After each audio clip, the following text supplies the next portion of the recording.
Nous sommes le 5 mars 2020 et voici notre 248e épisode hebdomadaire. On y parle d'une intelligence artificielle capable de détecter le Covid-19. Il est également question de reconnaissance faciale ou encore de la fin du projet SETI at Home. La justice a tranché, les chauffeurs Uber sont désemployés. On évoquera également Apple Pay, un train pour coder. On évoquera également une application pour se passer d'un smartphone et de bien d'autres choses à découvrir évidemment dans cet épisode. N'hésitez pas à le commenter, merci de nous accueillir. Bonne écoute.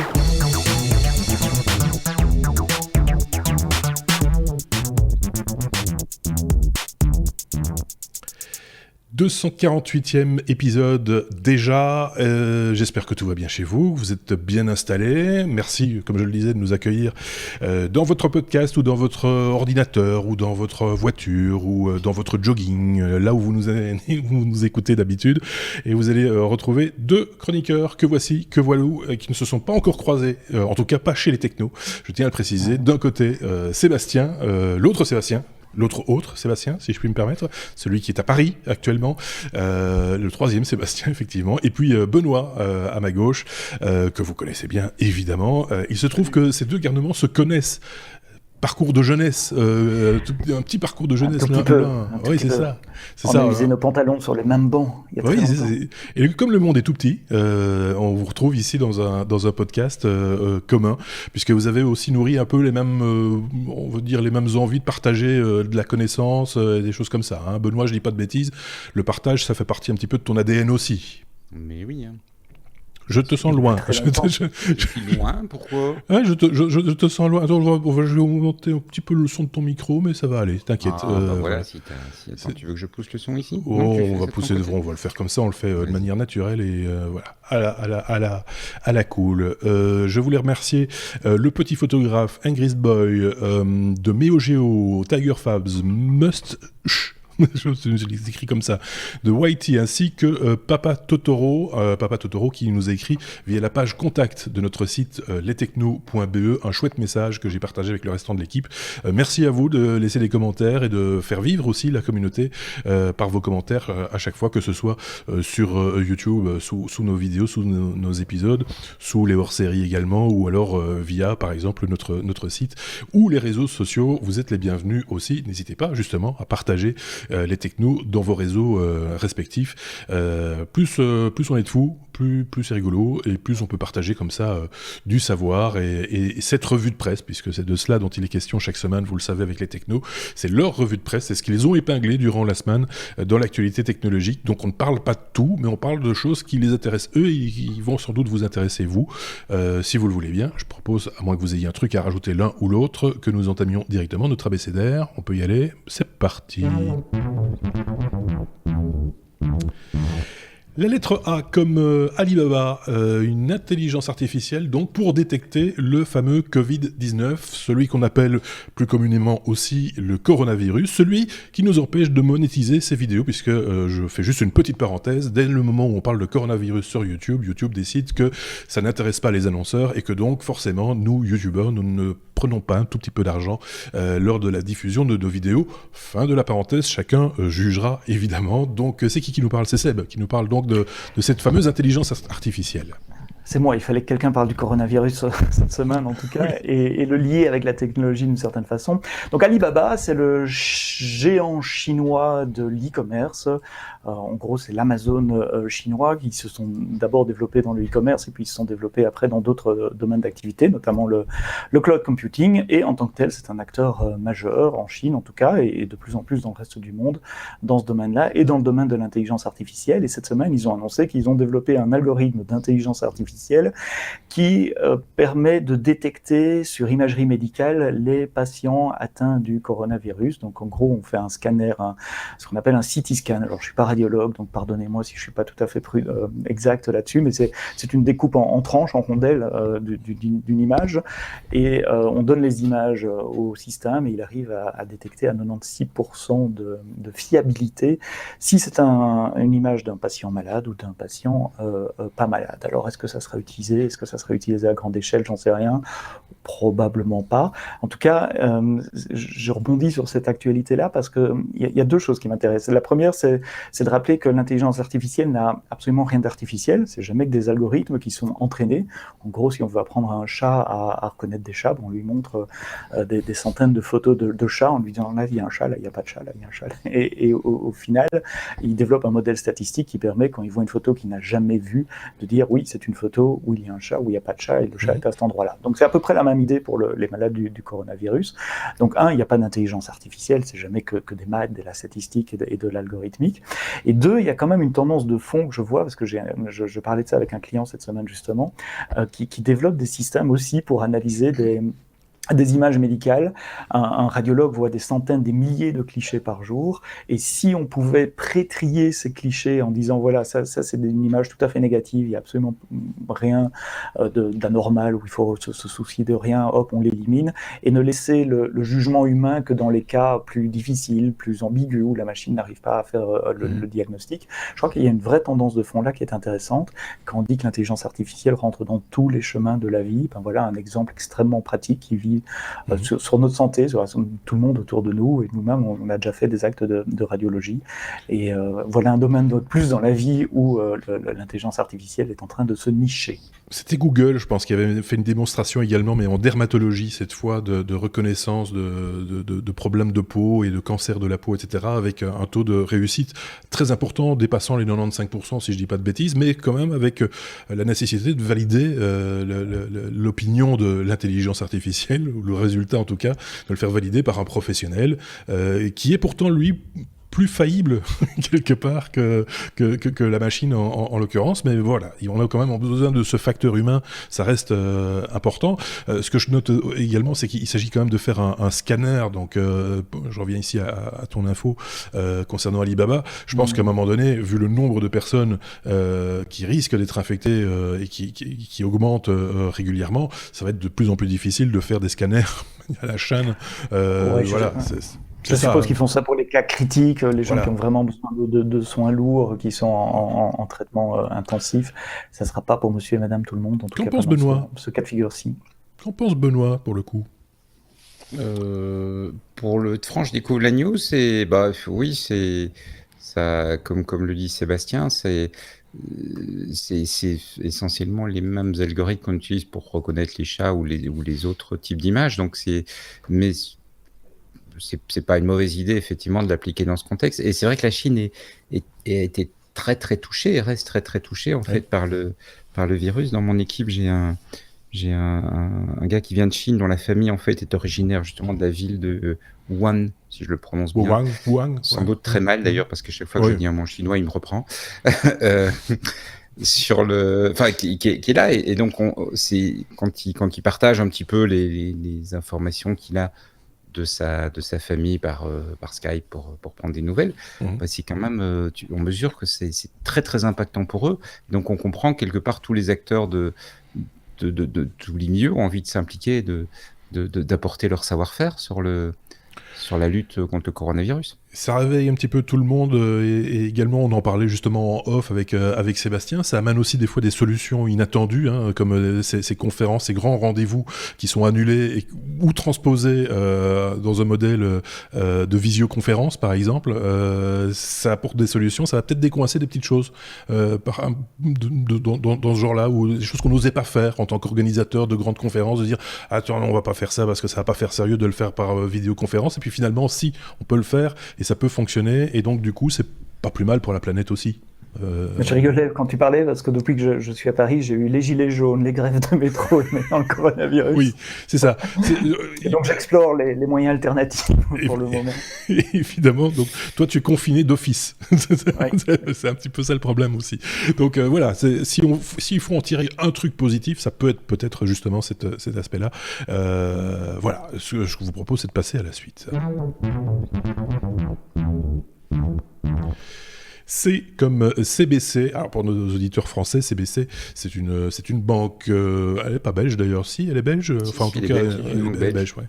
Donc c'est comme CBC. On va parler d'Apple Pay qui arrive enfin, on va dire, chez cette banque et en Belgique. Voilà, et donc effectivement, ça a un petit peu moins intéressé nos éditeurs français, mais on va pas y passer des heures non plus. C'est juste parce que quand Apple Pay est arrivé en Belgique, il y avait que la BNP qui l'offrait au début. Ils avaient genre une espèce d'exclusivité, et à l'époque, comme tous les clients comme les clients de beaucoup de banques, j'avais tweeté à ma banque en disant quoi, qu'est-ce que vous faites, pourquoi vous êtes endormi aux commandes. Et cette semaine, le community manager de la CBC a tweeté en annonçant voilà, on travaille sur Apple Pay, et il a renvoyé des tweets à toutes les personnes qui l'avaient interpellé. Et donc ça veut dire qu'on va enfin l'avoir Apple Pay pour d'autres banques que la CBC. D'accord. Moi je dois dire que c'est un service que je trouve vraiment pratique. Parce que comme la CBC, qui est ma banque, vous l'avez compris, ne proposait pas le service, je me suis ouvert un compte sur N26, qui lui propose depuis quelque temps maintenant de faire l'Apple Pay en Belgique. Et au quotidien, c'est vraiment hyper pratique parce que ça peut paraître un peu gadget, et je dois dire qu'autant que je ne l'avais pas vraiment fait, ça me paraissait gadget. Et puis j'ai réalisé que le midi, je devais systématiquement remonter au bureau pour aller chercher mon portefeuille. Parce que la seule chose que j'ai tout le temps avec moi, c'est mon appareil photo. C'est mon téléphone, qui est aussi à mon appareil photo. C'est pas faux. C'est pas faux, c'est les deux en même temps. Ouais. Et donc, ça m'évite de devoir retourner au bureau, et ça me permet de payer mes petits achats de midi sans avoir embêté. Ce qui est quand même vachement pratique. Oui. Donc, il est vachement temps que les banques belges s'y mettent. Et au demeurant, et c'est pas ça va pas faire plaisir au community manager à CVC, mais est-ce que N26 est vachement une bonne banque à côté de l'autre? C'est vraiment une super bonne appli. Alors, oui, c'est ça. Il faut pas confondre bonne banque et bonne appli. Oui, bonne appli. Mais ceci étant dit, étant donné que cette néobanque N26, il y en a d'autres évidemment, on va pas toutes les citer, mais est construite autour d'une idée de web. Finalement, ce sont des gens du web quelque part qui créent cette banque qui n'a pas de guichet. Si l'appli est bonne, la banque est bonne aussi quelque part. Ça va de pair. Et c'est vrai que je pense qu'en tout cas les banques traditionnelles, je fais un petit aparté, ont énormément à apprendre de ces néobanques qui sont nées du web, dans le web, avec des interfaces utilisateurs qui sont pensées web, applicatifs. C'est ouvrir un compte là ou ailleurs, mais sur ce genre de banque, ça prend quoi ? 12 minutes, 5 minutes. Oui, même pas. Le temps exactement. de scanner sa carte d'identité, c'est prévu dans l'application.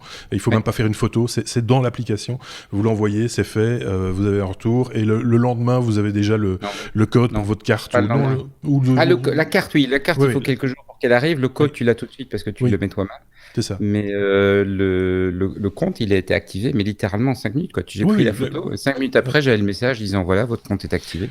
Donc voilà, et quand on voit les applications de certaines banques, j'ai encore eu le cas il n'y a pas tellement longtemps où j'ai dû expliquer comment faire un virement avec une application, ça fait peur de se dire que voilà, on joue avec de l'argent et c'est aussi léger, j'utilise le mot gentil encore, que ça. Mais la vraie différence que tu remarques tout de suite, c'est qu'en fait, les banques traditionnelles, enfin l'impression que j'en ai maintenant, c'est que les banques traditionnelles, elles ont mis des choses dans leur application là où ça leur coûtait de l'argent, donc par exemple les virements, les choses pareilles, en essayant que les clients les fassent, et là où ça leur rapporte de l'argent, c'est-à-dire les prêts, etc. Ouais. Mais les petites choses du quotidien où ta banque est vraiment emmerdante, ils s'en foutent complètement, ils les mettent pas dans leur appli. Alors que justement N26 te met des petits machins qui te font dire mais ça m'a toujours emmerdé dans la banque, et voilà, ils l'ont mis. Ils l'ont géré. Ouais. Un avis, Sébastien, je te sens moi, je vous suis entièrement. J'utilise Revolut pour nommer un autre. Voilà, comme ça on équilibre. Et avant ça, j'étais à Londres, j'utilisais Monzo, qui n'est pas disponible en Belgique, je crois, mais qui est dans la même veine. Et ces sociétés sont nées dans le 21e siècle. Ils ont une informatique du 21e siècle. Avec ma banque traditionnelle, parfois, je fais des virements le vendredi pour peu qu'il y ait un jour férié le lundi. C'est visible sur le compte le mardi ou le mercredi. Avec ces applications-là, c'est instantané ou quasiment instantané. Madame fait un paiement quelque part, poup, j'ai la notification qui apparaît, ou inversement. Enfin, c'est ça qui rassure aussi les gens, quand ils n'ont pas l'habitude de l'outil informatique. Ils font un paiement à la caisse du magasin et ding, ils ont la notification, on vous a prélevé le montant, etc. Donc c'est vraiment transparent et c'est vraiment rassurant. Voilà, c'est important de le dire aussi. C'était l'occasion ici sur cette news concernant Apple Pay. Mais, et je rejoins sur l'Apple Pay, sur l'aspect quotidien de l'Apple Pay. C'est un truc dont j'aurais du mal à me passer maintenant, et je suis certain que sur Google Google, ça marche aussi bien, de la même façon. Mais c'est extrêmement pratique dans plein de circonstances, y compris pour recharger des cartes prépayées dans l'application Revolut. Je peux recharger avec Apple Pay la carte de Revolut. Évidemment, il ne faut pas qu'elle soit sur la carte Revolut elle-même, sinon ça marche pas. Oui, c'est ça, sinon ça tourne un peu. Il a trouvé le monétron. Il génère lui-même de l'argent. Je me fais mon argent moi-même. C'est la nouvelle planche à billets, c'est ça? Un petit peu qu'on va pas leur dire. Je pense qu'ils y avaient pensé, un petit peu quand même.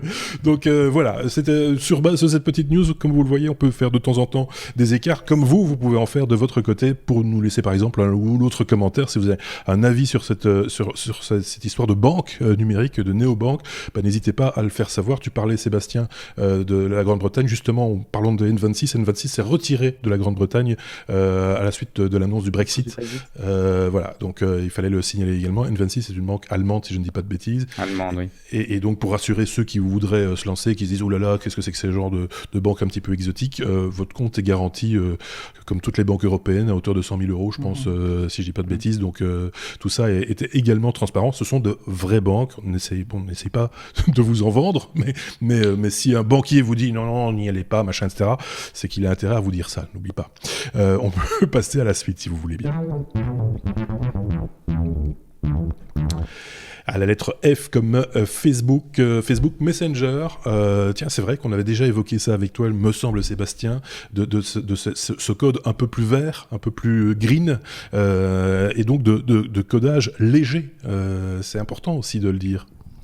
Exactement. D'abord, en étant moi-même auditeur de Les Technos avant de vous rejoindre en tant que chroniqueur, je sais que Facebook est un sujet qui revient souvent. Oui, vous en avez forcément. longtemps parlé pour des tas de raisons.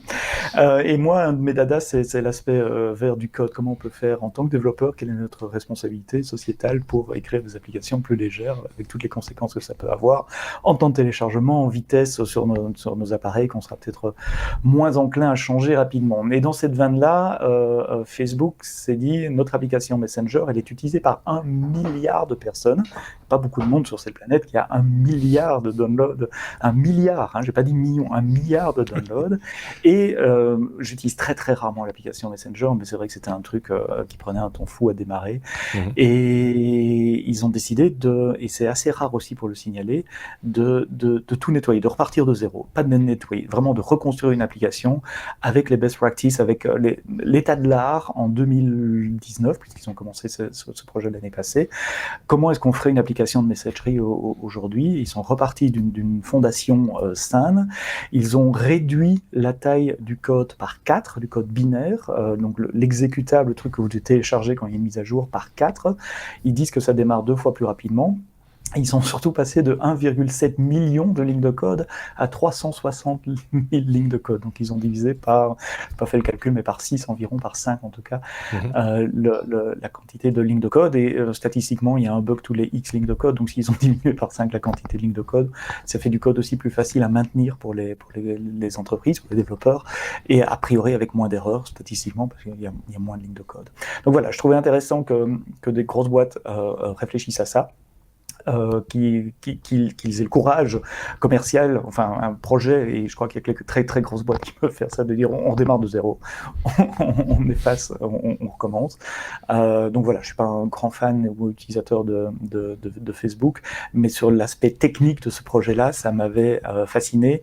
Et dans le blog d'engineering de Facebook, ils expliquent les design patterns et les principes d'architecture qu'ils ont choisis avec la mise dans le cloud le plus possible de fonctionnalités pour ne garder sur le client que vraiment la partie affichage et une petite base de données pour que ça soit quand même réactif, et puis la base de données la synchronise avec le reste derrière. Donc à lire sur le blog d'engineering de Google.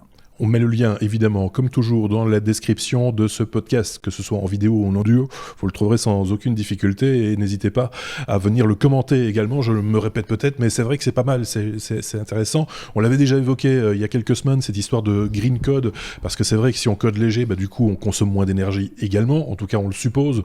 C'est pas toujours vrai, c'est pas une règle établie, mais en tout cas, ça va dans le bon sens, ou en tout cas, on essaye d'aller dans le bon sens. Donc voilà, je suis pas en train de vous dire tuez un castor, vous sauverez un arbre, mais au moins ça va dans le bon sens. Je sais pas ce qu'en pense Benoît. Mais comme vous, je trouve que c'est une excellente pratique, et c'est bien d'avoir, parce que on a besoin comme ça de grandes applications visibles qui servent un peu de moteur et qui vont permettre après aux autres de se dire tiens, mais oui, c'est des objectifs qu'on peut intégrer dans notre.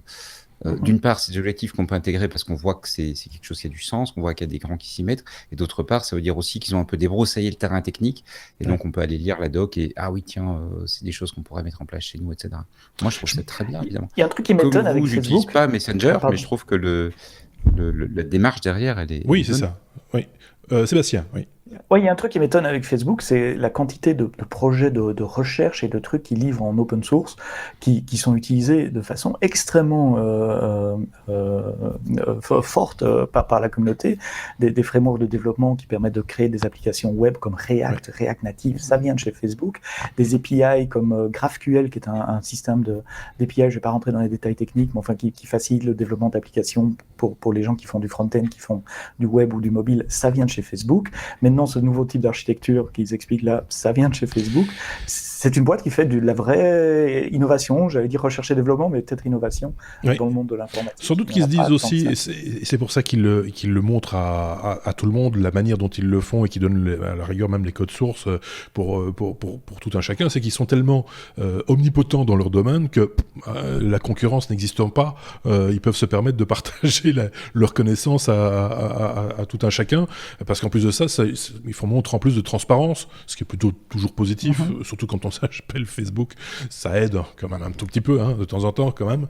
Moi je me rappelle, je sais pas si vous en souvenez vous, mais je pense que c'était il y a 5 ou 6 ans, déjà Mark Zuckerberg avait piqué une petite crise et avait retiré tous les appareils puissants, en tout cas sous Android, à son équipe de développeurs Android, en leur disant vous avez pris de mauvaises habitudes avec ces appareils puissants, on va vous en remettre des plus légers et vous allez coder léger pour que que l'application soit accessible aussi aux gens qui n'ont pas les moyens de se payer un flagship d'une marque coréenne par exemple. Ça va un peu dans le même sens, sauf qu'ici les arguments sont un petit peu différents. Je sais pas ce que tout à fait. Et dans l'immense majorité des 1 milliard d'utilisateurs de Facebook ne sont pas en Europe ou en Amérique du Nord. Et beaucoup de gens en Chine, en Inde, ils n'ont pas toujours les mêmes réseaux que nous avons ou les mêmes appareils. Exactement. Donc c'est important que ces gens-là puissent utiliser l'application dans de bonnes conditions aussi. Je rappelle aussi que Facebook, c'est WhatsApp. Et donc il y aurait un lifting sur WhatsApp serait le bienvenu également. Aussi, sans doute, un jour ou l'autre. Il y en a eu un, je pense, le mode sombre est arrivé. Je pense que ça, c'est une grande avancée. Parce que ça fait économiser de la batterie aussi, il paraît. Enfin, passons à la suite. Locomogo, ça c'est un truc à la Benoît, il va toujours nous trouver des trucs. Locomogo, un peu loco aussi, le train pour apprendre à coder, ça c'est un outil, un objet didactique pour les plus petits, c'est ça Exactement, alors les plus petits jusqu'à plus grands apparemment. Okay. Donc c'est un comme tu l'as dit, c'est un objet didactique pour apprendre à coder, c'est un petit train jouet que l'on pose et qui va évoluer dans le temps. C'est ça que je trouve très intéressant pour apprendre avec l'évolution de l'enfant. Et donc l'idée, c'est que quand il est tout petit, on trace des rails avec de la bande adhésive, tu sais, de la bande qu'on trouve dans les magasins de bricolage, tu mets ça sur le sol et le train suit. Il y a plein de robots qui savent suivre comme ça une ligne. Bien sûr. Donc le train suit ça, pas de problème. Puis quand l'enfant devient un petit peu plus grand, tu mets un wagon derrière qui reconnaît les couleurs et du coup tu retournes dans ton magasin de bricolage, tu achètes des bandes dans plusieurs couleurs et le gamin apprend à programmer en disant tiens mais si je mets du rouge, ça va faire un son. Si je mets du bleu, ça va faire une hymne, voilà. Ça va faire, ça va accélérer la loco, etc. Donc tu apprends à faire ton petit programme en posant les bandes sur le sol. Et puis quand tu mets le 3e wagon, à ce moment-là, tu prends ton iPad et tu peux le programmer avec ça semble être une variante de Scratch, donc tu sais, c'est ce langage graphique où on dessine un petit peu les choses et on va avoir, j'imagine, le fait de dire, tiens, il suit la rail, il accélère, il ralentit comme étant les verbes, la reconnaissance des couleurs, etc. Et on pourra programmer. Alors, c'est un projet Kickstarter, je le dis à chaque fois que je présente un projet Kickstarter, ils annoncent pour Noël. Dans les questions, les commentaires, j'aurais demandé Noël de quelle année, c'est exactement la question que je leur ai posée. Donc il faut être patient pour ce genre de choses. Maintenant, je trouvais l'idée, parce que je pense que c'est intéressant, on n'a pas besoin de tous devenir des développeurs, on n'a pas besoin d'une génération complète de développeurs, mais je pense que c'est bien de démystifier ces produits Bien sûr. et de les faire rentrer dans le quotidien. Il y a quelques années, on avait fait une émission où j'avais présenté des petits robots que j'avais achetés à ma fille. Ouais. Je pense que ma fille est trop grande maintenant pour ce genre de petit train, mais je pense que voilà, pour d'autres, ça peut être intéressant de voir ces produits existent, ces produits arrivent, et je trouve ici l'idée vraiment bien pensée dans le sens où il y a une évolution en fait du produit en rajoutant les wagons, et ils annoncent qu'ils développeront, si le produit fonctionne, d'autres wagons à l'avenir. Moi, je trouve ça va toujours dans le bon sens, hein, pour moi, ce genre de choses, dès le moment où, dans l'apprentissage, et dès le plus jeune âge, on l'a déjà dit, et on le répète régulièrement, hein, chez les technos, dès qu'il s'agit d'objets didactiques comme ceux-là, et on en a eu d'autres aussi, où ça fait avancer, ça fait un petit déclenchement dans le cerveau de l'enfant qui du coup, sait ce que c'est un programme. C'est-à-dire qu'on écrit des choses, et puis on dit, fais-le. Et ça, c'est quand on n'a pas eu ça, on n'a pas appris, on n'a pas ça d'instinct, c'est compliqué plus tard de comprendre ce qu'est un programme. Et voilà, ça va dans le bon sens parce qu'une fois de plus, ça met les choses dans l'ordre. Et en plus, c'est amusant. J'ai l'impression, moi, ça m'amuserait beaucoup de m'amuser avec ce petit train et les petites bandes de couleurs pour arriver à lui faire des choses. Voilà, ça coûte cher cette histoire, comme toujours. Alors, le petit train, le côté évolutif, c'est qu'il y a d'intéressant. Le petit train, c'est une centaine d'euros. Et D'accord. puis, les petits wagons sont autour des 60-80 euros en fonction du wagon. Donc, tu arrives, je pense que la solution complète, ils la vendent à 260 euros. D'accord. Plus les frais de livraison, évidemment. C'est un projet européen aussi, Ah ce oui, qui est ok. quand même intéressant à signaler, parce que souvent, ce genre de projet, ça nous vient des États-Unis. Donc, c'est un projet européen, et donc c'est aussi quelque chose qui mérite qu'on mette un petit peu de lumière sur le projet. De 4 à 12 ans, le projet, il leur fallait 10 000 euros. Ils en sont là, au moment où je vous parle, à plus de 63 000, presque 64 000 euros. Voilà, je pense que c'est un projet qui est sur les rails, ou en tout cas, si pas sur les rails, en tout cas sur la ligne. Après, c'est votre parquet qui va morfler, hein, à force de tirer des lignes par terre. Ça risque de poser quelques soucis à un moment ou à un autre. Enfin bon, avec de l'adhésif qui peut se retirer facilement, ça devrait pas poser trop de problèmes. Je sais pas ce qu'en pense Sébastien de ce genre de petit objet. Toute initiative qui apprend aux enfants un minimum d'algorithmique, de programmation, Ouais. même aussi basique que ce soit, est Ouais. positive, comme tu l'as dit, parce que moi, contrairement à ce qui est dit parfois, je pense que tout le monde à l'école devrait avoir des cours de programmation. Ça apprend à comprendre comment tous les objets autour de nous fonctionnent. Oui, et puis c'est une bonne gymnastique de l'esprit aussi, comme les mathématiques et autres. Donc voilà, c'est plutôt pas mal. C'est pas inutile du tout d'apprendre à ce genre de choses sans nécessairement demain devenir informaticien ou ingénieur ou quoi que ce soit. C'est juste pour se faire un petit peu, voilà, c'est une petite. Travailler les ménages. Ouais, c'est ça. Moi, je trouve ça bien. C'est bien, même si ça reste que ludique, ça restera bien et c'est tout positif. On peut passer à la suite. Allez, ah bah oui, ça fait encore un truc à la Benoît. Je reconnais ces titres maintenant. La lettre P comme Paperphone, l'application pour se passer d'un smartphone. Benoît, ça c'est vrai qu'on a besoin aussi de temps en temps de se déconnecter. Et maintenant on fait des applications pour ça. C'est ça qui est le plus drôle. Exactement, c'est ce qu'on appelle du calm technology. Ouais. Après la haute technologie, donc c'est la technologie pour se calmer, se distancer un petit peu, et qui correspond un peu aussi à une espèce de tendance où on a tellement de technologie autour de soi. À une époque, on en voulait plus, on voulait des gadgets en plus, etc. Et de plus en plus de gens aujourd'hui se disent, il y en a assez. Ce que je voudrais bien maintenant, c'est qu'elles s'intègrent différemment dans ma vie. Et donc, dans ce contexte-là, et soutenu par une bourse de Google, un studio londonien a lancé une application en disant, mais en fait, si vous voulez vous passer d'un téléphone, comment ça se passe? Et beaucoup de gens ont exprimé, oui, mais ça m'angoisse parce que j'ai 3 rendez-vous aujourd'hui, il faut pas que j'oublie 800, il faut pas que j'oublie les heures, pas que j'oublie les adresses. C'est pratique d'avoir le numéro de téléphone si je suis en retard, etc. Et donc, ça m'angoisse de ne pas avoir mon téléphone, qui est un peu mon béquille. mon assistant au quotidien.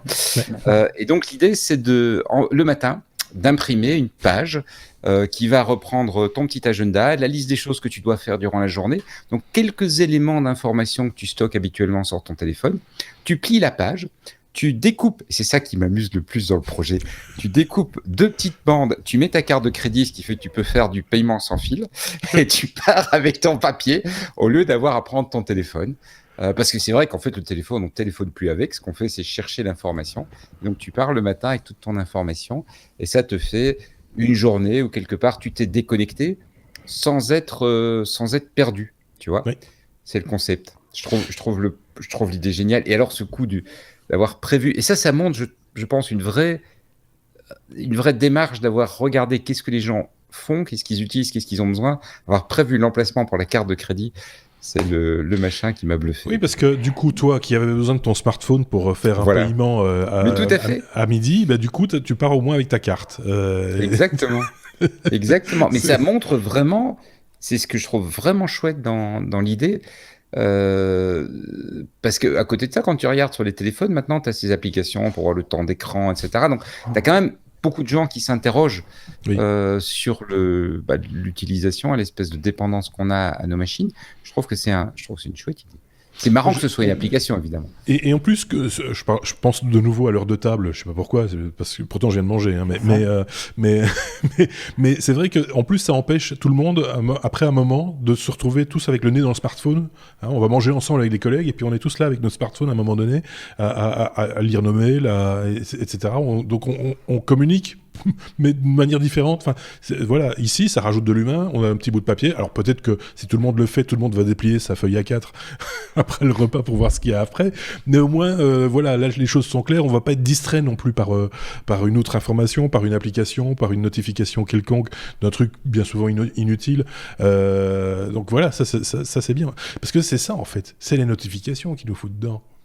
Soyons clairs, c'est ça hein, le souci. Il faudrait arriver vraiment à couper tout ça, hein, et ne garder que l'équivalent de la feuille A4. Ce serait déjà pas mal.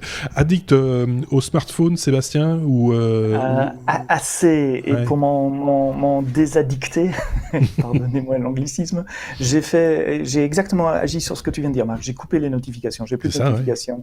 Ouais. Twitter, Facebook. Je garde le mail pour des raisons professionnelles, mais et ça aide beaucoup à se détacher de l'objet. Mais j'avais une question pour Benoît. Qu'en pense le community manager de CBC? Je vous renvoie à la première news hein, de l'épisode, effectivement. Il pourrait se poser des questions. Tu sais que quand tu dis les notifications, c'est pas que les notifications. Il paraît qu'il y a des coachs, par exemple en savoir-vivre ou je ne sais pas quoi, qui conseillent aussi, et il y a possibilité de le faire, de supprimer la petite boule rouge avec le petit numéro qui est à côté pour ne pas être tenté d'aller jeter un œil, parce que même si c'est pas une notification en tant que telle, c'est un incitant à aller regarder ce qui se passe derrière. On sait qu'il y a une nouvelle information et donc le cerveau est construit de telle façon à recevoir sa petite dose. Voilà, il faut absolument savoir parce que voilà, sinon on n'est pas bien. J'ai lu récemment une interview du designer qui se présentait comme étant la personne qui a inventé le scroll infini. Tu sais, c'est sur beaucoup d'applications, tu as ça où tu scrolls et puis quand tu es arrivé à la bas de la page, il recharge la suite. Et en fait, le type était plutôt à s'excuser d'avoir inventé ça parce que ça participe à cette addiction. C'est-à-dire que ça ne s'arrête jamais. Et donc, tu continues à regarder s'il n'y a pas autre chose derrière. Et visiblement, il avait toute une réflexion et il a dit, bon, on a inventé ça dans un contexte et en fait, je le regrette parce que c'était pas du tout la bonne solution d'interface. Ça crée cet effet d'addiction qu'on n'aurait pas dû créer. Ouais. Et en même temps, il y en a plein, au-delà de cet aspect de page turner automatique, il y a maintenant, je le vois sur pas mal de sites d'information, d'autres incitants du même acabit, où on te rajoute des articles dans les articles pour te forcer, tu vois, à lire et à rester le plus longtemps possible sur la page et à consommer de la publicité, puisqu'il y en a à foison bien souvent sur ce genre de site. Voilà, ça va dans ce sens-là aussi. Là, de nouveau, je pense que la courroie de développement pour certains de cette histoire de petits bouts de papier avec son emploi du temps, ce serait d'insérer des bannières publicitaires dessus. Mais bon, je ne veux donner de mauvaises idées à personne. Mais finalement, c'est vrai que ça ira peut-être par là à un moment donné. Allez, on passe à la suite. Pimpon, on passe à P comme police. Sébastien, les polices européennes veulent mettre en commun leurs données de reconnaissance faciale. Ça pose plein de questions, ce genre d'annonce. Ah oui, moi, chaque fois que je vois des news comme ça, ça m'interpelle. Donc, on parle de reconnaissance faciale ici, donc on parle de nouveau d'intelligence artificielle. Cette fois-ci, c'est plus des chats ou du coronavirus, mais c'est des visages. Oui. L'idée, c'est de demander, à partir d'une image de vidéosurveillance, par exemple, si on connaît déjà cette personne, si elle est déjà dans un fichier, et que ce soit un algorithme qui fasse le match, comme on le fait déjà aujourd'hui avec l'ADN ou les empreintes digitales. D'ailleurs, j'ai appris à cette occasion, en lisant différents articles sur le sujet, qu'il y a déjà un échange entre police européenne et même américaine entre des fichiers d'empreintes digitales et de DNA, d'ADN, Ouais. mais uniquement pour les criminels, les gens qui ont été Oui, c'est ça. condamnés. Je ne savais pas qu'il y avait déjà de l'échange comme ça entre pays. Et donc ici, que se passe-t-il? Plusieurs polices européennes souhaitent échanger leurs données de reconnaissance faciale. Et donc, sous l'impulsion de l'Autriche, la Commission a diligenté une enquête, enfin une étude, avec un cabinet, un des Big Five classiques, pour faire un point sur l'état de l'art en matière de reconnaissance faciale et criminalité. Donc, comment les différentes polices ou les systèmes judiciaires en Europe utilisent ou n'utilisent pas la reconnaissance faciale. Plusieurs choses, plusieurs réflexions. Je n'ai pas de réponse, mais juste les questions que je me pose, c'est toujours qui décide à la fin? Est-ce que c'est l'algorithme qui dit oui, c'est le coupable, ou est-ce qu'on lève simplement un avertissement et puis c'est quelqu'un qui doit regarder? Comme pour le coronavirus, c'est exactement la même chose. Moi, j'aimerais bien que ce soit un juge à la fin ou un policier qui prenne la décision et pas un algorithme. Quelle est la fiabilité de ces systèmes? Il y a eu beaucoup de papiers récemment sur les biais, donc les erreurs introduites par l'apprentissage, c'est-à-dire qu'on a tendance à donc à entraîner ces systèmes avec une certaine catégorie de la population qui fait que l'algorithme est moins performant sur d'autres catégories de la population. Typiquement des couleurs de peau, on utilise des données un peu plus de personnes blanches, et du coup les personnes noires sont moins bien reconnues.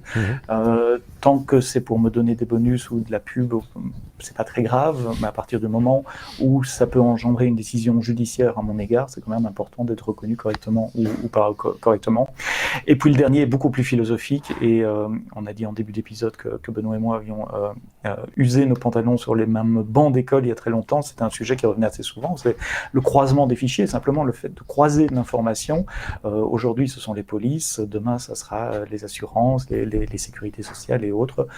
Chaque fois qu'on croise un peu d'informations, j'ai l'impression que c'est nos libertés qui reculent un tout petit peu. Oui. Donc voilà pourquoi cette nouvelle m'a interpellé. Ici, il s'agit quand même de polices qui croisent leurs informations avec d'autres polices, donc on pourrait se dire qu'on est dans le même... voilà, c'est pour les mêmes raisons. Là où c'est plus dommageable, c'est quand un organisme public croise ses informations avec du privé, par exemple. Et là, ça pose vraiment des questions éthiques à ce moment-là. Ici, je pense qu'il y a moins de questions éthiques quand même, non ? On voit les fuites qu'il y a. Il y en a eu à la CIA il y a pas très longtemps, avec des fichiers que la CIA avait donnés. Je me souviens plus du détail de l'histoire, mais ils les avaient donnés à un prestataire. Il se fait que ce prestataire n'avait pas sécurisé les données, et elles se sont retrouvées dans la nature. Oui. Et puis il y a les changements politiques aussi. Bien sûr. Une décision qui est saine aujourd'hui, qui est encadrée et qui semble, je veux dire, normale dans le contexte actuel. On ne sait pas quel genre de gouvernement on aura ou quel président on aura dans les pays où il y a un président dans 2 ans, dans 5 ans, dans 10 ans.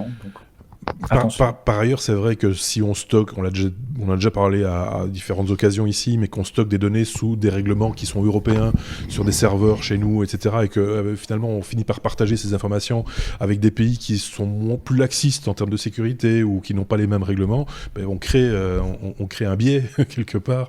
Il y a une entaille dans le contrat, quoi, si on procède de la sorte. Benoît, un avis, une opinion, un truc à rajouter? Mais fondamentalement, je pense que Sébastien a bien résumé le sujet, bien résumé les enjeux.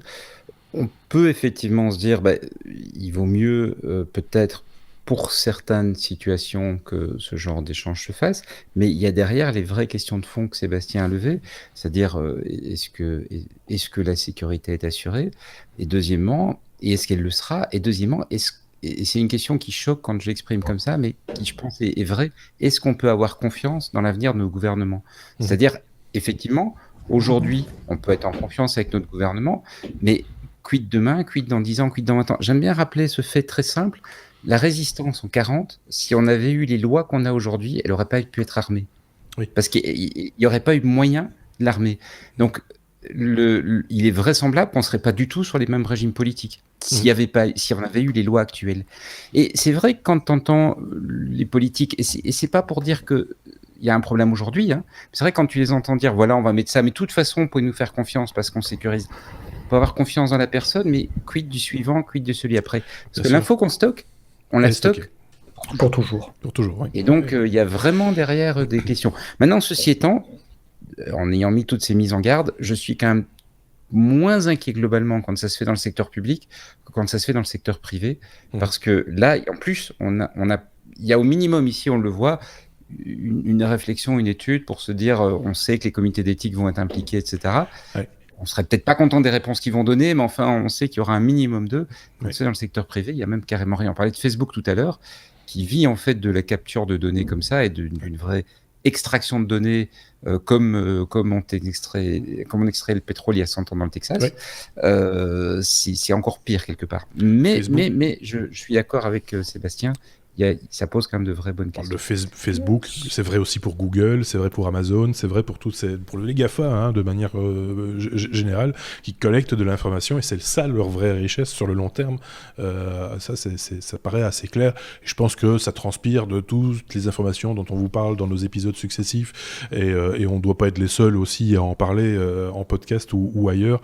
Quand il s'agit de technologie, il faut être prudent, même si c'est vrai qu'on entend régulièrement. Moi, je pose pas de problème de donner des informations à Facebook ou à Google ou à etc.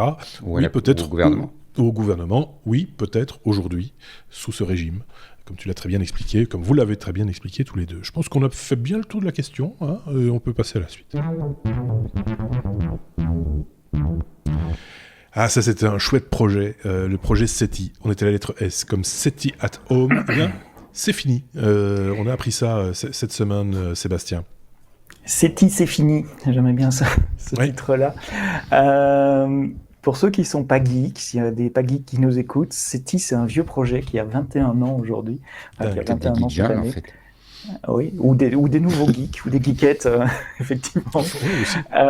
Donc, SETI, c'est Search for Extraterrestrial Intelligence, la recherche d'intelligence extraterrestre. En gros, ce sont des antennes qui sont pointées vers le ciel et qui collectent tout le bruit résiduel radio qui arrive de l'univers et qui l'analyse avec des moyens informatiques, enfin beaucoup de calculs, de transformés de Fourier. On essaye de détecter des signaux réguliers qui indiqueraient qu'il y a une intelligence qui ont émis ces signaux et que c'est pas juste un bruit de fond résiduel de l'univers. Et les moyens informatiques, ça coûte cher, je ne vous l'apprendrai pas. Et donc, quelle idée ils avaient eue? C'était d'utiliser nos PC à nous, nos Mac à nous, qui sont souvent allumés, qui font rien parce qu'on est à la cuisine, parce qu'on fait autre chose, parce qu'on a oublié de le couper le soir, etc. Donc, d'installer une petite application. À l'époque où moi j'avais fait, c'était même le screensaver qui faisait ça, qui télécharge une petite partie des données de SETI et puis qui calcule les données de SETI et qui renvoie les résultats. Alors évidemment, on pouvait se mettre en équipe et il y avait des sortes de concours, des gens qui essayaient d'avoir le plus de résultats, donc le plus de blocs de données traités par SETI. C'est la première fois que je voyais de l'informatique distribuée à très grande échelle. Très grande échelle, c'est des dizaines de milliers de machines, même si ce sont des machines pas très puissantes comparées à des serveurs. Le fait d'en mettre plein ensemble, ça permettait de traiter des volumes de données énormes. Après 21 ans, ils n'ont pas trouvé d'intelligence extraterrestre. Ils ont réussi à traiter l'essentiel des données radio qu'ils avaient reçues et ils décident d'arrêter. Ils ont assez de données maintenant pour travailler sans l'informatique distribuée. Donc voilà, c'était l'occasion de leur tirer un chapeau, un coup de chapeau, parce qu'ils ont inventé un concept à l'époque, il y a 20 ans, d'informatique extrêmement distribuée. Et un concept, et j'ai appris ça, justement, j'ai relayé cette nouvelle dans les réseaux sociaux, j'ai un collègue qui me dit, oui, mais si on fait plus SETI, on peut faire folding at home. Et alors là, j'ai été voir ce que c'était que folding at home, et c'est exactement le même concept, mais appliqué à de la recherche scientifique. Alors, je suis pas biologiste ou chimiste, mais apparemment, pour comprendre comment certaines maladies fonctionnent, essentiellement les cancers, mais aussi le coronavirus, j'étais surpris de voir celui-là dans la liste, il y a de la recherche fondamentale qui consiste à comprendre les structures moléculaires des protéines et des liens entre les protéines. Il faut les plier, les déplier, et c'est beaucoup de calculs également, ça demande des gros ordinateurs aussi. Et donc il y a ce projet Folding at Home qui est exactement le même principe que SETI. Cette fois-ci, on ne cherche plus de l'intelligence extraterrestre, mais on essaye de résoudre des séquences d'ADN, de protéines, pour mieux comprendre des maladies et pouvoir mieux les soigner. Donc si vous avez du temps calcul à donner, donnez-le à Folding at Home. Pour en revenir au projet initial du SETI at Home, moi c'était la première fois quand j'ai vu ça, j'ai compris qu'on n'utilisait que très peu de ressources de la machine déjà à l'époque, que la machine qu'on avait en face de soi, et en particulier quand on se levait pour aller chercher une tasse de café ou pour aller au petit coin, et que la machine se mettait en veille et qu'on la laissait se mettre en veille parce qu'on savait que voilà, elle se mettait en veille, c'était pas grave, et que voilà. Et quand j'ai vu ça, je me suis dit ouais, mais en fait elle peut servir, cette machine, même si je l'utilise pas, tant qu'à dépenser de l'argent pour payer l'électricité, autant que ça serve à quelque chose. Et je me rappelle, c'était le screensaver, effectivement, qui tournait en tâche de fond. Ça n'empêchait absolument rien, puisque quand vous repreniez la main, vous aviez 100% des ressources de votre machine pour faire ce que vous aviez à faire. C'était juste quand vous ne vous en serviez pas que ça se mettait à calculer. C'était même configurable, je pense, si je ne dis pas de bêtises. Benoît a certainement un avis sur la question. Non. Je pense que vous avez bien résumé le sujet en fait. Ça arrive. Du coup, on a globalement vécu les mêmes expériences sur le sujet. C'est ça. Maintenant, il y en a certains qui ont bien compris à quoi ça pouvait servir. Par exemple, pour miner des bitcoins et des choses comme ça. Hein. C'est un autre aspect du. Mais c'est clair que SETI a été derrière un peu toutes ces. Oui. Enfin, un des éléments qui a initié beaucoup de ces projets. Hein. Ouais. Et donc, enfin voilà, c'était super malin. 21 ans, donc déjà, c'est... 21 ans, ouais. C'est dingue. Donc 1999. Ouais. Bon, ben voilà, ça ne nous rajeunit pas une fois de plus. C'était la séquence vieux qu'on peut passer à la suite. Tiens, un autre projet, Benoît. Quelques mots de ce ESCOM Streak. De quoi s'agit-il ? Voilà, le Satellite Streak Watcher. C'était juste pour rebondir sur la news de Seb, parce que si on ne veut pas faire du folding, mais qu'on a quand même envie de continuer à faire quelque chose autour de l'espace, la NASA vient de lancer un projet qui s'appuie aussi sur une forme de distribution, mais qui est un peu différent. L'idée, c'est d'identifier les lignes que les satellites laissent dans le ciel. Et ces lignes sont en fait de la pollution visuelle. Ça gêne l'astronomie.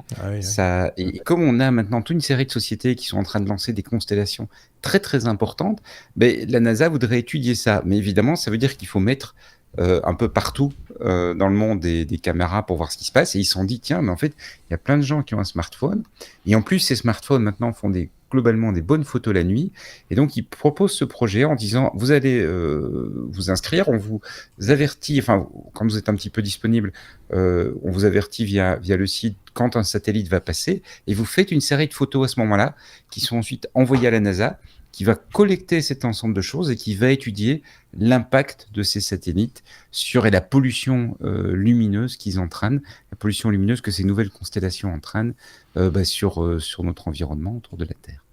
C'est plutôt malin. Évidemment, c'est un petit peu plus lourd comme dispositif, on va dire, que SETI at Home. C'est un peu plus encombrant que le screensaver. C'est ça. Puis ça s'adresse peut-être aussi à un public très attaché justement à tout ce qui est de l'ordre de l'observation de l'univers, de tout ce qui est spatial, etc. Mais je trouve ça, une fois de plus, c'est ce genre d'idée. Moi, je suis ravi de ce genre de truc. Sébastien aussi, j'imagine. Tout à fait, oui. Comme Benoît, je lisais un article il y a quelques semaines sur la quantité de satellites qu'on lance pour le moment, mais c'est par dizaines de milliers que ça se compte. Hein. Les constellations, je crois qu'il y a Jeff Bezos qui en fait une, il y a Elon Musk qui en fait une, et une troisième, et chacune de ces constellations, c'est des dizaines de milliers de satellites, avec comme conséquence, comme Benoît l'a dit, de pollution visuelle qui embête les gens qui observent les étoiles. Et puis l'autre conséquence à plus long terme aussi, qui est qu'est-ce qu'on va faire de ces satellites quand ils seront plus fonctionnels, ou s'il y en a un qui tombe en panne, ou donc l'aspect déchetterie en orbite autour de nous, et la quantité de débris qu'il y a déjà dans l'espace ne va pas s'arranger avec cela. Donc aussi un sujet à surveiller. C'est bien d'avoir Internet partout, sans 4G ou sans 5G qui vient directement des satellites, mais à quel prix ? Est-ce qu'on est prêt à avoir ça ? Est-ce qu'on en a vraiment besoin ? En même temps, je sais pas si vous avez vu la taille de ces ça reste des satellites, hein, mais on est loin des satellites qu'on envoyait dans les années 70-80. C'est grand comme une petite boîte. Une petite boîte, hein. C'est des micro-satellites qui, le jour où ils seront morts, retomberont ils seront carbonisés dans l'atmosphère, on n'entendra plus parler, quoi. Ceci étant dit, c'est vrai que ça fait beaucoup de monde là-haut. On a dit la même chose des tasses en papier quand elles sont arrivées, hein. Et des sacs en plastique. Et puis, en final, le nombre crée un vrai problème. Oui, c'est la quantité qui crée le problème. Oui, parce que déjà aujourd'hui, visiblement, sur certains coins où la couverture est entre guillemets meilleure, ça commence à avoir des éléments où ça devient vraiment visible. Oui. Oui, on peut se dire, quand on avait relativement peu de satellites, c'était peut-être gros, mais bon, les déchets étaient relativement limités. Le volume va vraiment poser des problèmes. Ouais. Oui, c'est ça. En même temps, celui qui débarque à un moment donné dans ce podcast, qui écoute ce qu'on est en train de dire, ils sont fous. Maintenant, les technos, ils envoient des gobelets en papier dans l'espace. Ils sont complètement tarés. Il faut reprendre un peu au début et vous allez comprendre. C'est ça l'avantage d'un podcast, c'est qu'on peut revenir un petit peu en arrière et réécouter ce que voilà. Et des fois, on dit des bêtises. On le reconnaît volontiers. À la réécoute, on s'en rend compte. Donc voilà, vous pouvez faire la même chose, revenir un petit peu en arrière. Non.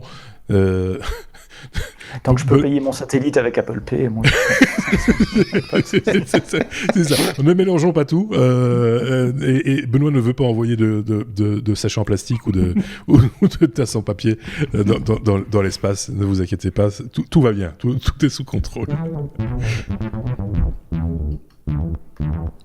On est à la lettre T comme Twitter avec un truc nouveau dans le domaine de Twitter. C'est vrai que c'est pas tous les jours qu'on nous propose un truc nouveau du côté de Twitter. C'est Fleets, des tweets éphémères. De quoi s'agit-il de ça de dire des tweets éphémères. Merci, c'est peut-être une bonne nouvelle côté Twitter. Donc, au Brésil, c'est pas encore disponible chez nous. Twitter est en train de tester une solution de tweets éphémères, c'est-à-dire des tweets qui ne seront visibles que pendant 24 heures.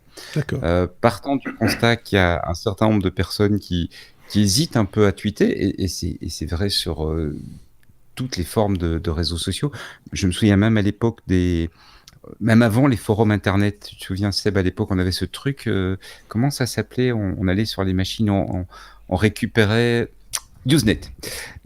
Oui. Depuis le début, on a la possibilité de partager des données en ligne, tu as deux comportements, tu as les gens qui écrivent et tu as les gens qui se contentent de lire, qui sont beaucoup plus passifs. Et Twitter se dit, en final, ces gens-là, ils sont peut-être un peu passifs parce qu'ils osent pas, ils se disent si j'écris une connerie, etc.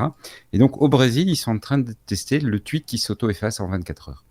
Alors, ils seront moins visibles que les tweets normaux, ils vont pas apparaître dans la timeline, il faudra aller cliquer dans un premier temps en tout cas, sur le profil de la personne pour les voir. On ne pourra pas répondre non plus, si ce n'est par message direct, mais on ne pourra pas faire une réponse publique qui quelque part rendrait le tweet moins éphémère.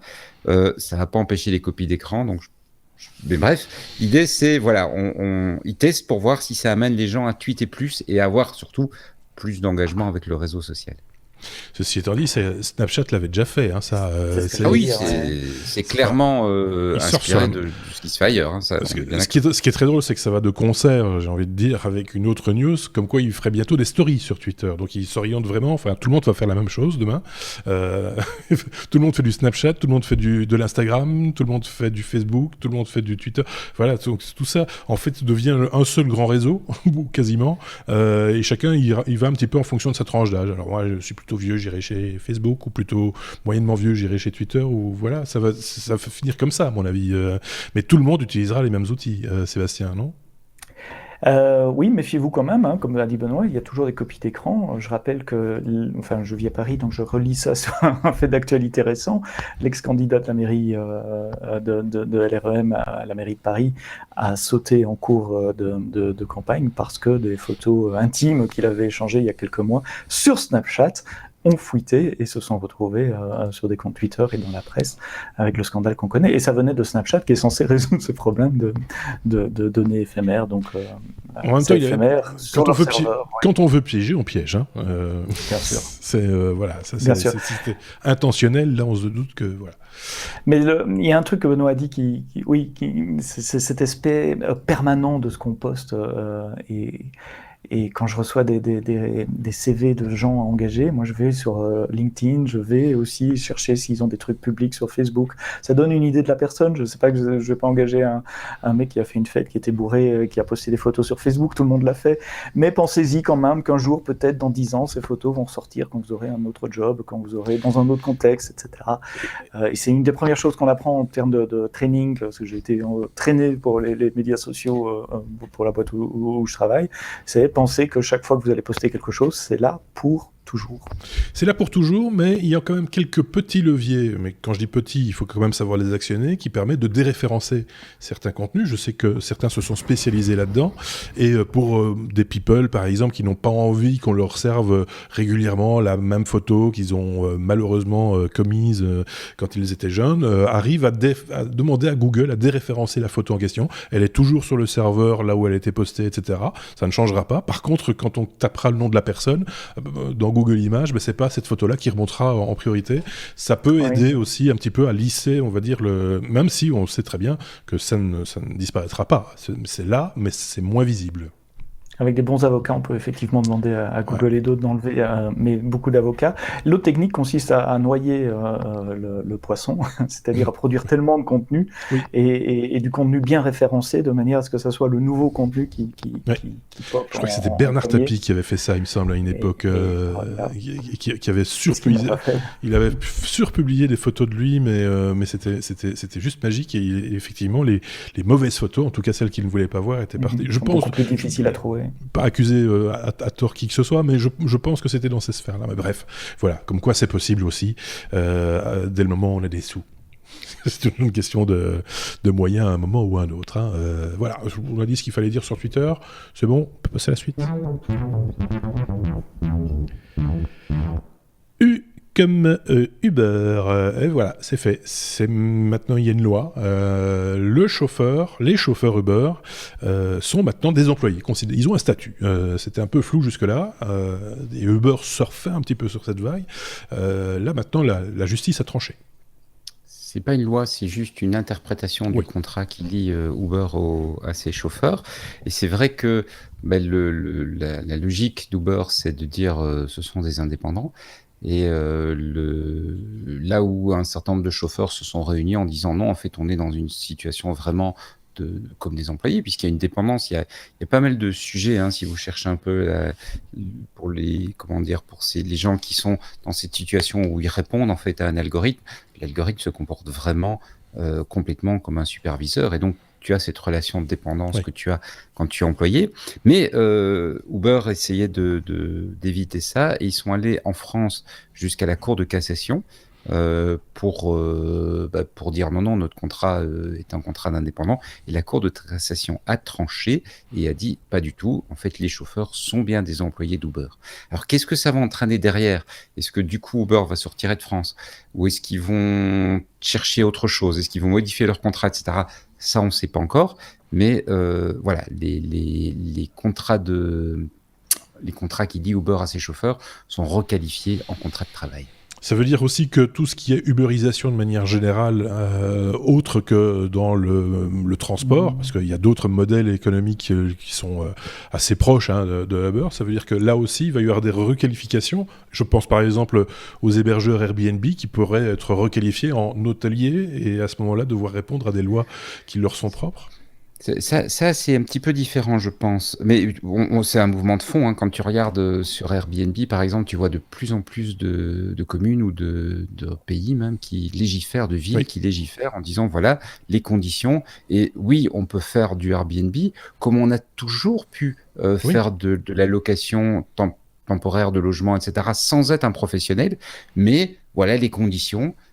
Qui vont devoir s'appliquer pour ce genre de choses. Je pense plus à côté d'Uber, au service de livraison, Deliveroo et autres, au service de livraison de repas, et en fait à tous ces services où quelque part tu as quelqu'un qui est derrière un téléphone et qui attend qu'on lui dise fais ça, et puis qu'il le fait, et puis quand il a fini, il attend que le téléphone lui redise fais ça, et donc vraisemblablement, je ne suis pas juriste, mais vraisemblablement, on peut s'attendre que toute Ça va cette bouger. gamme de services. projets va bouger, Ouais. de services va bouger. Mais c'est pas la première fois qu'Uber perd. Hein. Je pense qu'aux États-Unis, Non. en Californie, il s'est passé exactement la même chose. Ils ont été requalifiés en employés parce que faut quand même être réaliste. Le téléphone se comporte comme un contremaître pour ces professions. Et donc, si c'est un contremaître, ça veut dire que tu es dans une relation d'autorité. Et si tu es dans une relation d'autorité, c'est un contrat de travail. Oui. Sébastien. Ce qui veut dire payer que la sécurité sociale, etc. Ah oui, bien sûr, fiscalement, ça change énormément. Oui, c'est ça, oui. Et parce que le téléphone aussi leur donne, enfin l'application leur donne des préférences en fonction des comportements ou des points qu'ils ont acquis. Ceci dit, j'entendais parler la porte-parole d'Uber France ce matin à la radio. Alors, je ne roule pas pour Uber, mais évidemment, elle se défendait en disant que 80%... C'est malin. Je roule pas pour Fallait Uber. la faire, celle-là. Oui, c'est ça. Je répète pour ceux qui n'auraient pas entendu, inutile de revenir en arrière, c'est pas la peine. Il ne roule pas pour Uber. Elle disait que 80% des chauffeurs travaillent avec plusieurs plateformes ou plusieurs employeurs, qu'ils ont plusieurs applications et qui choisissent Uber justement pour la liberté de ne pas pouvoir être lié, pied et point lié avec un employeur. Maintenant, c'est la version d'Uber, je n'ai pas pu vérifier, etc. Je contrebalance juste ce que j'ai entendu ce matin à la radio sur ce sujet. Moi, j'avais déjà avancé cette opinion-là dans d'autres épisodes, quand il était question de Uber face aux professionnels taximens, en particulier en France, en Belgique, où c'était quand même assez chaud, assez violent, etc. Et je maintiens que l'idée de la Uberisation est une bonne idée. C'est le problème, c'est ce qu'on en fait. C'est qu'on en fait un métier. Chauffeur Uber, pour moi, et je suis pas le seul à le penser, hein, mais je peux persuader de ça, c'est pas un métier, c'est un appoint, c'est quelque chose, voilà, t'as 1 heure à tuer et t'as une voiture, tu vas du point A au point B, tiens, tu peux prendre un passager. T'es étudiant, t'as 2 heures de pause à midi, bah tu peux aller faire quelques livraisons et te faire un peu d'argent de poche. Moi, je pense que dans cet esprit-là, l'application, le principe, etc., fonctionne très très bien. C'est dès le moment où on essaye de se faire un vrai revenu, un vrai métier de ce type d'application que ça, on rentre dans des problématiques effectivement de fiscalité, de problèmes de contrat, etc., d'assurance même, des choses ainsi. Mais moi, je pense que les idées, comme Airbnb, on parlait d'Airbnb par exemple, je connais plein de gens dont les enfants sont à l'université et donc pendant toute l'année sont dans leur cote et donc ils ont une chambre à mettre à disposition. Bah, Airbnb, c'est juste parfait pour ça, pour mettre un petit peu d'argent de côté, et ça rend service à des gens qui cherchent un endroit où se loger, voilà, et tout le monde est content, mais il faut pas construire des hôtels. C'est ça la dérive aussi, hein. Et c'est ça qui se passe pour le moment. Et c'est ça qui se passe dans des grandes villes comme ici à Paris, il y a des investisseurs qui achètent des poules d'appartements juste pour les mettre en location. Bien sûr. Et c'est pour ça que maintenant on est limité à, je crois que c'est 90 jours ici, 90 jours. Parce que Paris, si je dis pas de bêtises, je lisais un article il n'y a pas tellement longtemps de ça, a une démographie négative, perd des habitants, mais des habitants permanents, parce qu'ils sont remplacés par des gens qui viennent de l'extérieur, qui viennent profiter entre guillemets, qui viennent louer des locaux et pour faire du tourisme, etc. Donc c'est ça le risque de dérive, il est omniprésent, mais je pense que l'idée de base est pas mauvaise. Je continue à défendre cette idée-là. Je sais pas ce qu'en pense Benoît, il n'est pas d'accord. Si l'idée de base est pas mauvaise, c'est évident. Attention, moi j'aime bien Uber, hein. Pas comme chauffeur, mais pour me déplacer, je trouve que c'est pratique quand on est dans une ville ou c'est très bien. Mais ça a énormément de conséquences. D'abord, ça a augmenté et pas diminué le trafic. Donc, c'est pas neutre. Deuxièmement, ça entraîne effectivement cette situation où des gens qui auraient eu peut-être un job de chauffeur de taxi, ils ont un autre job. Donc, tu peux dire, on ne le fait que comme... je connais par exemple pour les livraisons quelqu'un qui le fait pour faire du sport. Il livre des repas parce que comme ça lui fait l'occasion de faire du sport et en même temps, il se fait un petit peu, ça le motive. C'est-à-dire que s'il doit le faire, s'il doit prendre son vélo pour aller faire un tour, ça l'emmerde. Prendre son vélo pour livrer des repas, ça le motive. Mais évidemment, c'est un contexte complètement différent.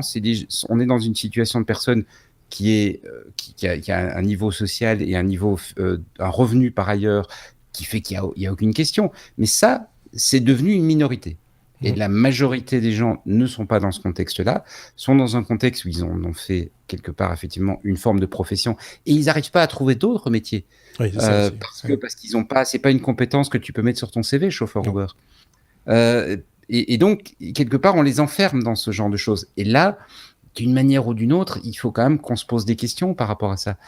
Même chose pour les logements. Quand tu entends qu'effectivement, tu as des villes où les habitants commencent à avoir du mal à se loger parce que, il y a eu le cas à Barcelone, par exemple, qui a aussi très fort réagi contre ça, parce que avec les Airbnb, les bons appartements sont pris. Je pense qu'il est normal qu'on se pose des questions. Et alors, peut-être qu'effectivement, le droit qu'on a inventé, le droit social, sans doute que le droit social qu'on a inventé il y a 100 ans n'est pas le mieux adapté. Sans doute qu'il faudrait l'adapter. Sans doute qu'il faudrait prévoir peut-être des formules où on dit, si tu fais, je sais pas moi, autant d'heures maximum par semaine à travers toutes les applications, alors il n'y a pas de problème. Oui, c'est ça. Comme on peut faire du volant, des choses pareilles. Mais on ne peut pas ôter du fait qu'aujourd'hui, il y a des gens qui en font leur métier, et donc, quelque part, il y a de l'abus aussi de la part d'Uber, quoi. Sans doute qu'ils en profitent, enfin ça j'en suis convaincu aussi. Pour eux, l'essentiel c'est que les voitures tournent, que l'application soit téléchargée et que voilà, qu'il y ait des clients. Ça j'en suis tout à fait convaincu. Mais peut-être limiter, effectivement encadrer comme le job étudiant et des choses comme ça, de dire voilà, vous pouvez faire... parce qu'il y a des choses qui demain ne seront peut-être plus vraiment des métiers. Chauffeur de taxi par exemple, je sais pas si des chauffeurs de taxi nous écoutent, mais si ça se trouve, dans 10 ans, on n'aura plus besoin de chauffeurs de taxi. Il y aura des véhicules autonomes, il y aura des véhicules publics, on va développer tout ça se développe très très vite, et que finalement le chauffeur Uber, parce que finalement le chauffeur c'est la variable d'ajustement d'Uber, parce que ce qui est important c'est l'application en fait, qui demain pourrait piloter une intelligence artificielle qui elle-même pilotera des voitures autonomes. C'est un peu de la science-fiction, mais on n'est pas tellement loin de cet aspect-là des choses. Donc est-ce que ce seront encore des métiers ou pas dans l'avenir? Est-ce qu'il n'est pas temps de réfléchir et de se dire tiens, finalement c'est vrai, peut-être que c'est mieux de passer la main à des gens qui vont le faire comme ça un peu en dilettante, en rentrant du boulot, ramener quelqu'un à la maison ou aller faire une petite livraison à midi, etc. Juste une parenthèse, je te repasse la parole après, Benoît. J'avais lu quelque part aussi que pour gagner correctement sa vie en tant que livreur à vélo, il fallait faire à peu près l'équivalent d'un Tour de France par mois. Donc c'est ça, si vous voulez de gros mollets, c'est idéal. Benoît. Et en fait, durant les vacances, là, on était à Disney World, et là-bas, Lyft, qui est un concurrent d'Uber qui n'existe pas chez nous, mais qui est aux États-Unis, a un modèle un peu différent. En tout cas, sur les parcs Disney, ils ont des chauffeurs, mais qui sont des employés Disney. Et donc, il n'y a pas nécessairement d'opposition, c'est ça que je veux dire. On peut avoir les avantages, le côté pratique de l'application, etc., dans un cadre où il y a des gens qui vraiment feront leur métier, et qui sont encadrés et accompagnés pour leur métier. Affaire à suivre, comme on dit dans ces cas-là, mais ici, en l'occurrence, bon, voilà, il y a déjà des choses qui sont décidées en justice, et donc ça fera encore parler, ça fera encore couler de l'encre, et je pense qu'on n'a pas fini avec ce genre d'affaires, hein. C'est très clair, la preuve. Et ici, on a encore moyen de trouver 5-6 minutes pour en parler, donc c'est qu'il y a encore moyen d'en débattre. Cet épisode 248 s'achève petit à petit. On est déjà à la lettre W, non pas comme le traditionnel oui mais non, mais bien comme Wi-Fi, parce que de temps en temps il faut parler Wi-Fi aussi, même s'il n'y a pas beaucoup de choses à en dire en l'occurrence ici. C'est l'évolution déjà de ce qu'on appelle le Wi-Fi 6, puisque vous savez que la nomenclature des réseaux Wi-Fi a un petit peu évolué, hein. C'est beaucoup plus simple, c'est 1, 2, 3, 4, 5, 6. Avant c'était N truc muche, bazar, c'était très compliqué. Wi-Fi 6, il faut rappeler peut-être ce que c'est, quelle norme c'est, où ça va et qu'est-ce qui évolue finalement. En fait, j'ai lu ce titre-là qui disait le Wi-Fi 6E est en cours de définition. Je me disais, ah tiens, j'ai loupé le Wi-Fi 6 et on parle déjà de 6E. Donc le Wi-Fi 6, c'est le 802.11ax, puisqu'on garde la bonne traduction des A, B, C, AC, AB, ABC, etc. Donc c'est AX, N, AX, et globalement le Wi-Fi 6 il va chercher dans des fréquences encore plus hautes, dans la bande des 6 GHz. Le but est toujours le même, hein, c'est d'augmenter, enfin il y a 4 objectifs essentiellement, c'est avoir plus de bandes passantes, donc pouvoir faire passer plus d'informations dans le tuyau en même temps, ou en tout cas le tuyau, les ondes, réduire la latence, donc qu'il y ait moins de délai, de transmission. Il y a aussi un aspect fabricant de puces, réduire la consommation électrique, que ces appareils ne consomment pas trop, et avoir une meilleure gestion du réseau, c'est-à-dire qu'à partir du moment où il y a deux appareils qui émettent un peu sur des fréquences proches, qui détectent ça et qui changent automatiquement de fréquence pour éviter de se rentrer dedans, et donc pour le bien-être de tout le monde, quand il y a beaucoup d'appareils en ville par exemple, ou même chez moi avec tous ces petits appareils connectés sur le Wi-Fi. Et donc il y a une norme qui s'appelle Wi-Fi 6, donc Wi-Fi 802.11ax, qui sera prochainement disponible, qui est déjà disponible dans certains routeurs, mais à ma connaissance, pas encore dans les smartphones, les Mac certainement pas, les PC je suis pas trop l'actualité, mais enfin peut-être dans certains PC, mais c'est pas très courant encore. Et c'est ça qui est amusant, c'est que celle-là n'est pas encore déployée, qu'on pense déjà à la suivante, qui est 6E. Et 6E, c'est juste une extension de 6 qui va dégager encore plus de fréquences dans cette même bande des 6 GHz, toujours pour ces quatre besoins-là, plus de bande passante, moins de latence, et faire des chipsets qui sont plus efficaces. Donc voilà, à surveiller quand on achètera un futur routeur, téléphone portable ou n'importe quel appareil, est-ce qu'il est compatible 802.11ax, aussi connu sous le nom de Wi-Fi 6. C'est important de savoir dans un an ou deux, si on n'achètera pas directement le 6E, ou si on attend le 7, ou le 7E. c'est le genre d'évolution en matière informatique, c'est toujours un peu difficile à suivre. C'est un petit peu comme les cartes graphiques quand t'es gamer et que tu te fabriques toi-même ta machine, tu te dis là il y a la GTX truc muche ou la RTX truc machin, mais le nouveau modèle qui s'en vient, ils viennent de l'annoncer, etc.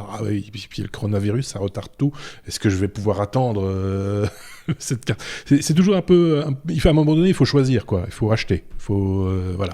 Et là pour l'instant le Wi-Fi 5 il marche plutôt pas mal. La bonne nouvelle, c'est que le 6E sera compatible avec le 6. Donc, donc voilà, il y a quand même... à ce niveau-là, ça devrait. Donc voilà, Benoît, rien à rajouter sur ce sujet, je pense. Non, je suis un peu comme vous, je découvre qu'ils ont changé les normes Wi-Fi tous les 3-4 ans quand je rachète, même plus d'ailleurs. Oui. Je dois racheter un routeur, c'est-à-dire plutôt les 5-6 ans. Tiens, il y a eu 3-4 normes que j'ai ratées. Oui, c'est ça. Et en plus de ça, tu rajoutes à ça le mesh qui est de plus en plus courant aussi maintenant pour avoir des plus grande portée et une plus grande stabilité, qui donne de très très bons résultats également. Voilà, ça rend encore les choses un petit peu plus compliquées. Je pense que le commun des mortels, enfin monsieur, madame, tout le monde, entre guillemets, s'en fout un peu, c'est du Wi-Fi, quoi. L'important c'est que ça fonctionne. Et en général, là maintenant, avec ce qu'on utilise comme device, avec ce qu'on véhicule par le Wi-Fi, que ce soit de la vidéo, 4K, etc., ça fonctionne plutôt pas mal, quoi. On n'a pas trop à se plaindre, Donc ce que je propose, c'est qu'on passe à la lettre suivante, qui est la lettre W, comme oui mais non, parce que là c'est l'heure. Hélas.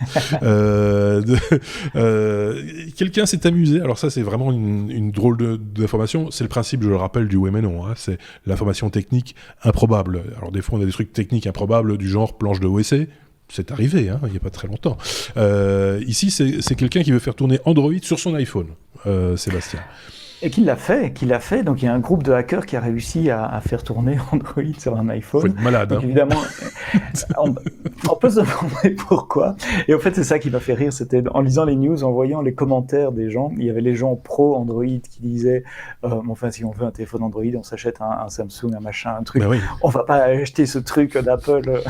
Et puis au contraire, il y a les défenseurs d'Apple qui disaient oui, mais si j'ai un iPhone, je ne sais pas aller mettre ce truc.